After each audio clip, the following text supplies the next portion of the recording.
3-game match. Pretty awesome. So let's move into the finals. I believe, let's see. Let's make sure. Okay. All right. Yeah, I believe this is the first match here. And let's, okay. Xhadian versus cMc Hugh. Made the run. Hugh has been a player that we've been watching and been like, this guy's a great player. Yeah, and actually, I would say one of the breakout players of the in-game tournament feature. Because I don't think we knew about cMc Hugh until Royale Tourney Week. Yeah. And then I was watching all these featured Supercell sponsored tournaments, including ours, and cMc Hugh was just like top 10, top 10, top 3, top 5, win, you know what I mean? Was just nothing was stopping him. And here we are, finals of his very first Super Magical Cup. All right, so we've got that Hog Legendary Cycle. Yep. The Mog Cycle. Very aggressive. The Mog Cycle, if you will, against the Barbarian Split. Barbarian Triple Musketeer Split. So let's make sure these cards work. But it's actually it's red for 3 Musketeers now. Yep. They like to make our life difficult down there.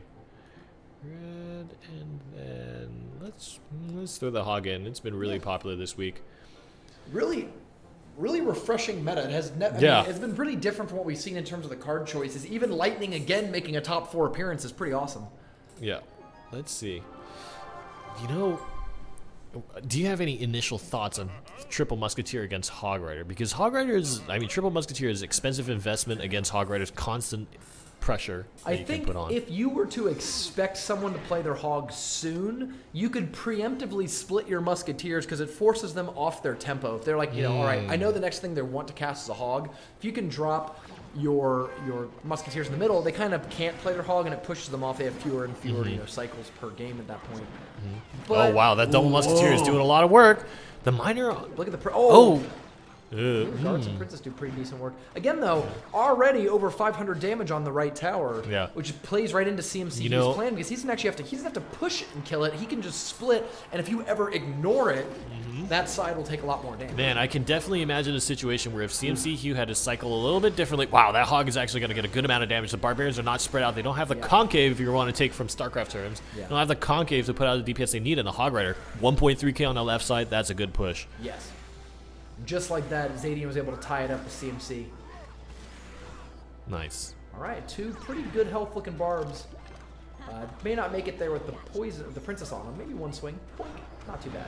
Oh wow! But you can see this just zap the princess. Ooh, do a lot though. I mean, they did get some damage on that tower, but that was only 5 elixir to pretty much stop those things. But then again, 2 Musketeers is only 6 elixir. Yeah.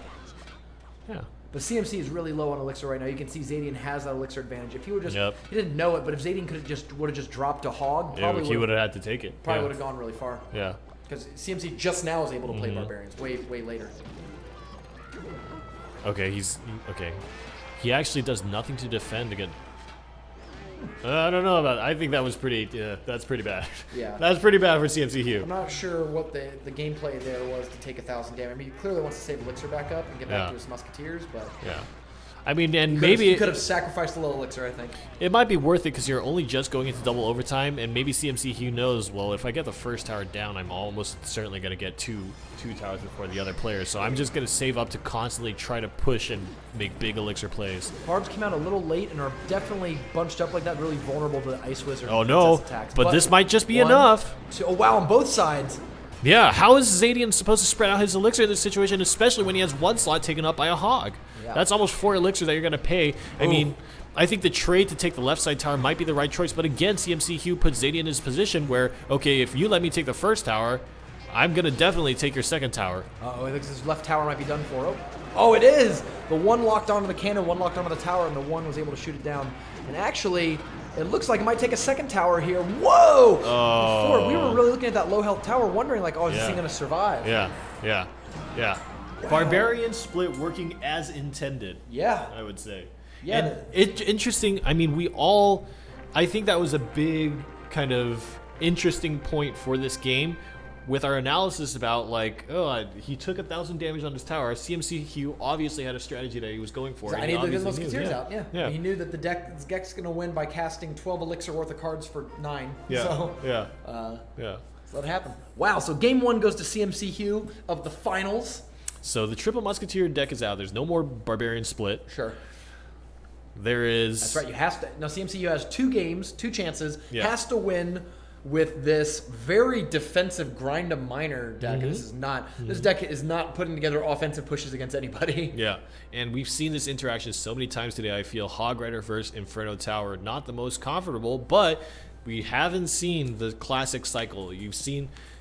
You cannot deny that triple legendary Hog cycle is just slower. Right. It just is. But we'll see. There's still that element of Hog Riders playing aggressively. So let's see. Blue has a Hog, and Hugh will have to swap up. And let's. Which shall we feature this time? Perhaps the Mini P.E.K.K.A.? Mini P.E.K.K.A. I mean, we've seen Mini P.E.K.K.A. played so much against Hog Rider. I mean, you see how powerful it is on defense. I mean, absolutely. The defensive potential of the Mini P.E.K.K.A. is just unrivaled right now. All right, I believe this is our match. It trades so well with everything, and there's just very few cards that kill it. Like, what kills a Mini P.E.K.K.A.? Lightning? Yeah.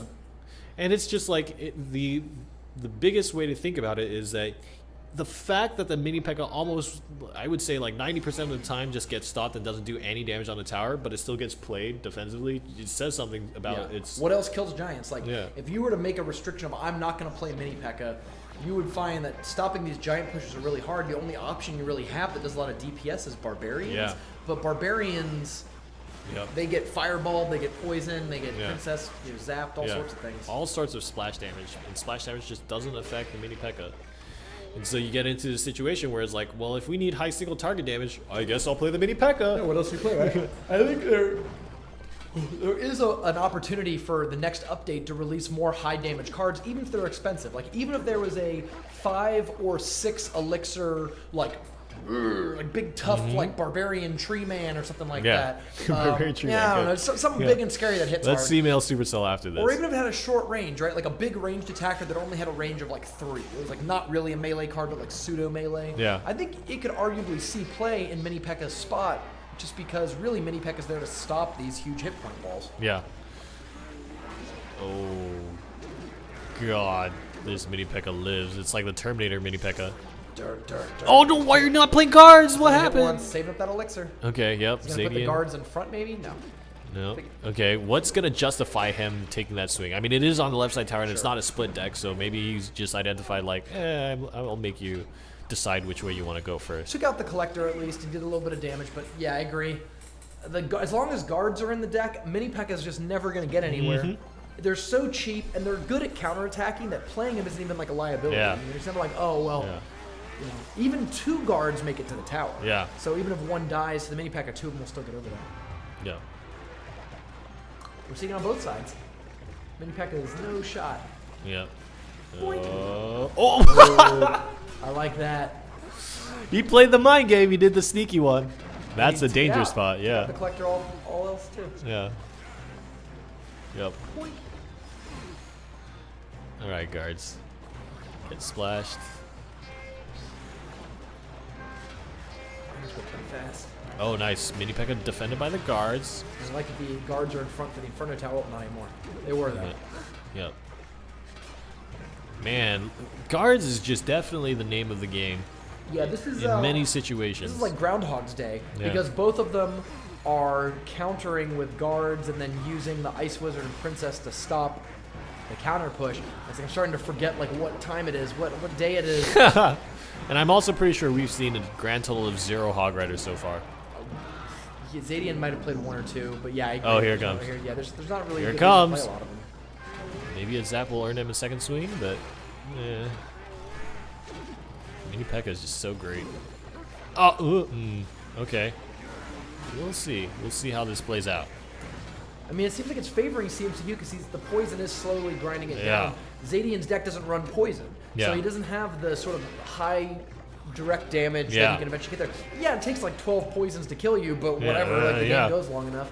And you're not getting anywhere, and I am. This deck is incredible. I mean, like, this is a deck that I think would probably not be very good on the ladder, but is very impressive in tournaments because of the extra 2 minutes of overtime. Yeah. Oh my God, and we already see now in lethal range for the next poison. Once again, these Inferno Towers, like, what stops these things?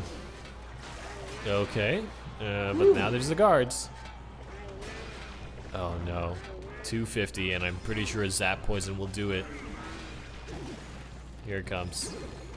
1. That's it. 2. Poison. That's the game. CMC The game and the Hugh. tournament. cMc Hugh takes it home with a very defensive grinder deck, along with, of course, People's Champion 3 Musketeers. Yeah.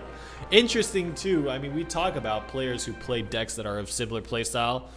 One that comes to mind is Angry Groceries. And, I mean, Woody used to be that kind of player, but now he's playing kind of more of a beatdown almost deck than a siege deck as an alternative. But a lot of the players will do like Clyde. He plays big bodies, right? Clyde is a big body player. He likes Lava Hound, he likes Giant, he likes all those cards.